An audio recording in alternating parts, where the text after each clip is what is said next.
Jenna is the CEO at Impact Experience. She heads the Business Climate Finance Initiative through Impact Experience. The aim of her initiative is to work with companies to decarbonize bank accounts and employee retirement plans with a focus on justice, equity, diversity, and inclusion. Jenna has a long-standing commitment and expertise in impact investing and climate finance, having worked at the Calvert Funds, the World Bank, Treasury, and among many other organizations. Please join me in welcoming Jenna to the podium.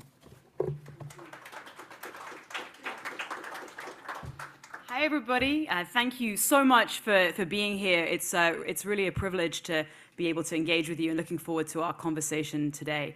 As Paul mentioned, my background has all been in the impact investing space. I grew up in London. I was born here in New York and initially worked with the Calvert Funds and was based between DC and China, investing into socially responsible businesses and funds. And then after working with the World Bank Treasury's Green Bonds team, helped to build a coalition of 170 foundations representing about $50 billion in assets under management that were looking at shifting capital from fossil fuels into new economy solutions. I'm going to go to my first slide, if possible. I think this is the last slide. Do you know how this works? Yeah, okay, there we go. There you go. There we go. Okay, that's always good. And then a big part of this work really inspired me to co-found Impact Experience, where we work with companies and funds all around their impact investing strategies, looking at equity across investments, the environment, education, and healthcare. And as Paul mentioned, about 6 months ago, we incubated an initiative, Business Climate Finance, where we're working with companies to decarbonize their bank deposits and retirement accounts with a focus on justice, equity, diversity, and inclusion. So that's what I'm going to primarily focus on during our time together today. And this initiative was launched with 2 goals in mind. Firstly, to work with initially a leading group of US companies, many of whom have made climate commitments, but this area of looking at their financial supply chain is an area that has been largely overlooked for many companies, and yet one of the greatest sources of emissions for many companies is often their cash and retirement plans. And the second part of this initiative is working with those companies to assess and disclose the climate impacts of their financial supply chain. So why is this so important? When we look at within the US, there's currently $8.4 trillion that is held within over 110 million 401k plans. And many retail investors are looking for climate-friendly options, but currently less than 3% of defined contribution retirement plans have climate-safe options that are available to them. What's interesting about this, and we published a report about 6 months ago with Mercer and the CFA Institute looking at corporate retirement plans and GHG emissions, is that a number of retirement plan lineups do actually include socially and environmentally responsible options. But because there has been such little engagement within companies with employees, many people don't even know what those opportunities look like. So there's a huge opportunity to engage around this. Secondly, cash deposits, which is very top of mind for many people right now, given what's been going on over the last few days with Silicon Valley Bank.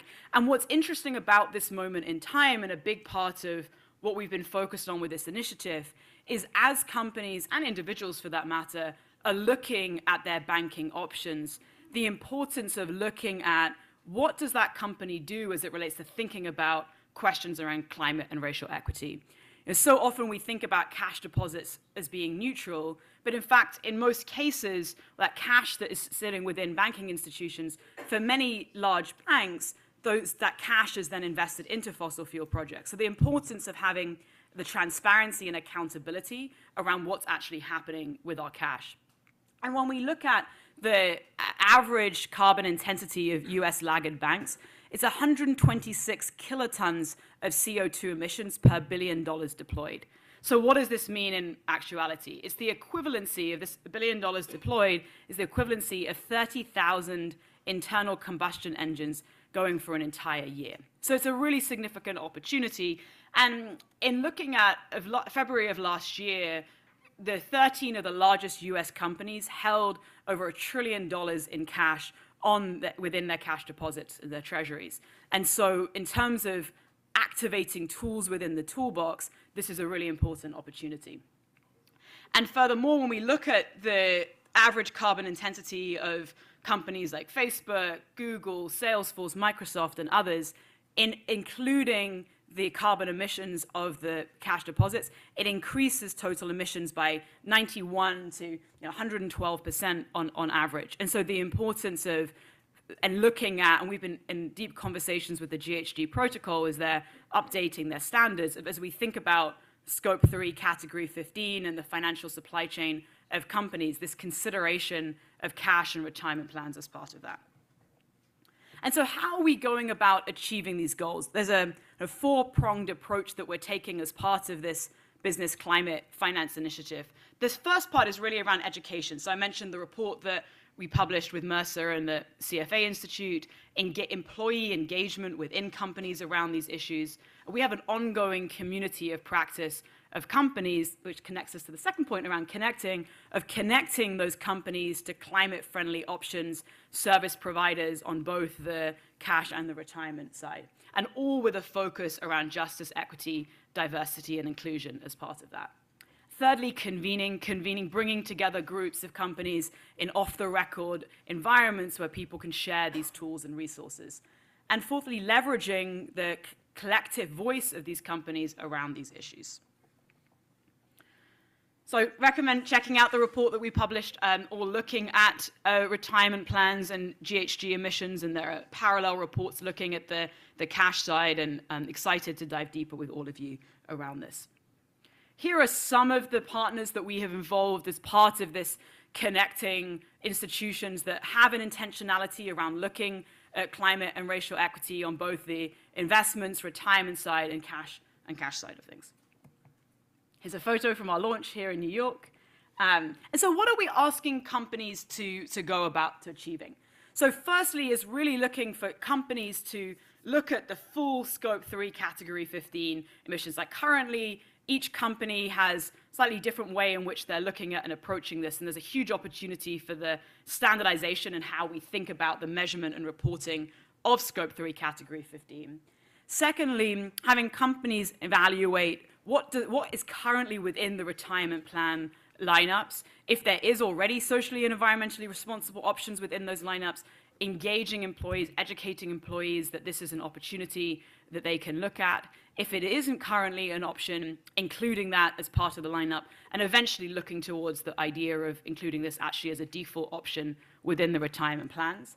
And thirdly, asking companies to commit 75% of their corporate cash to climate-friendly options. So really excited to now engage with any questions that you have, and would love to stay in touch with you all as well. Thank you so much.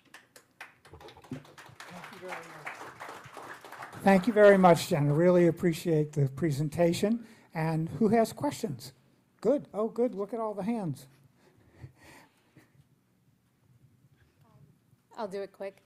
I'm Marina from Schroders.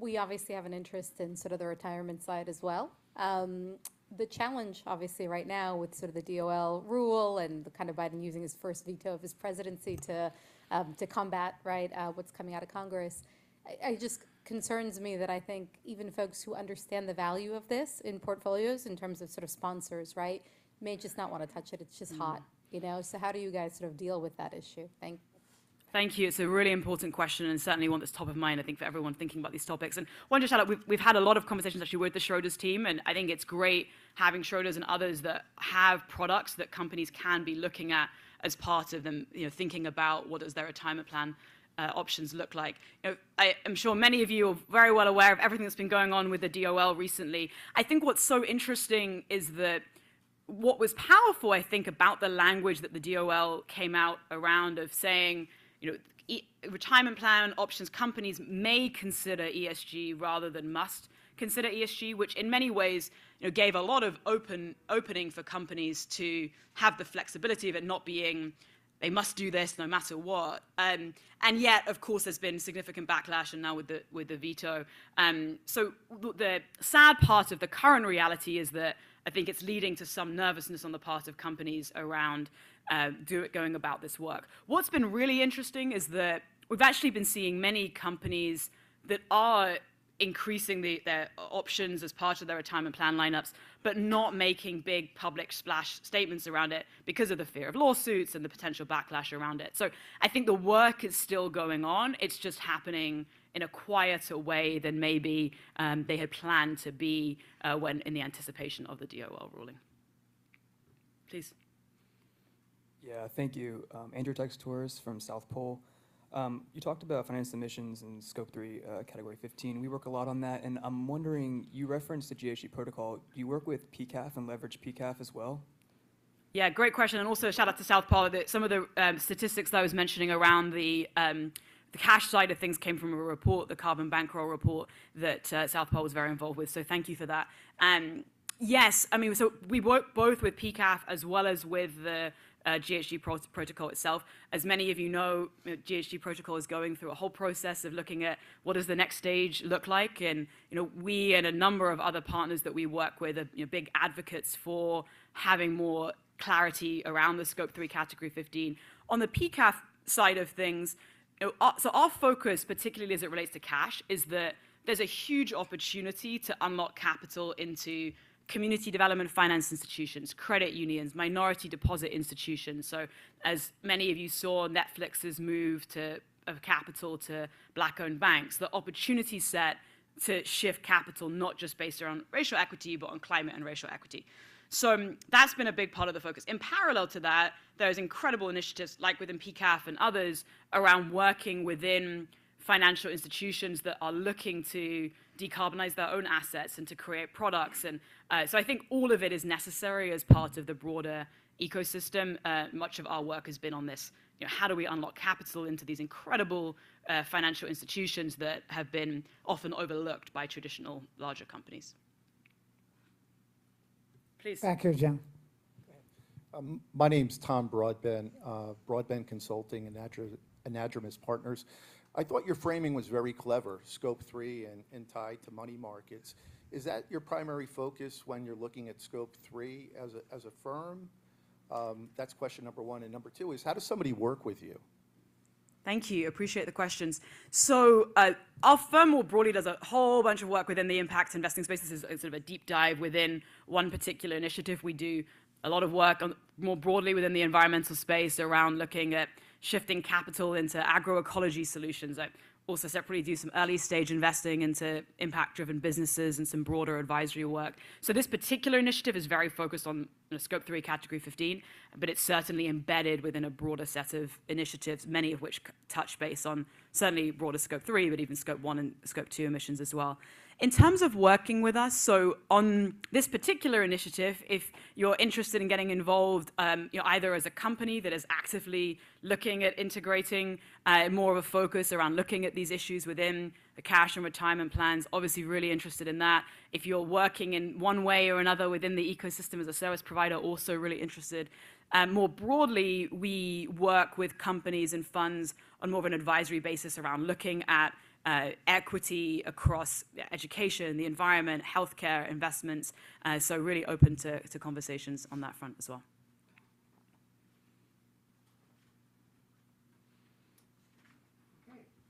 Good questions. We appreciate your participation from the audience. Jenna, thanks so much for jumping in a little bit early, and we had a great, there's so much data that you have to focus on a day-to-day basis. It's very impressive how you keep even track of it all, much less, really digging into the details. Thank you. Thank you so much for the opportunity. It was great to connect.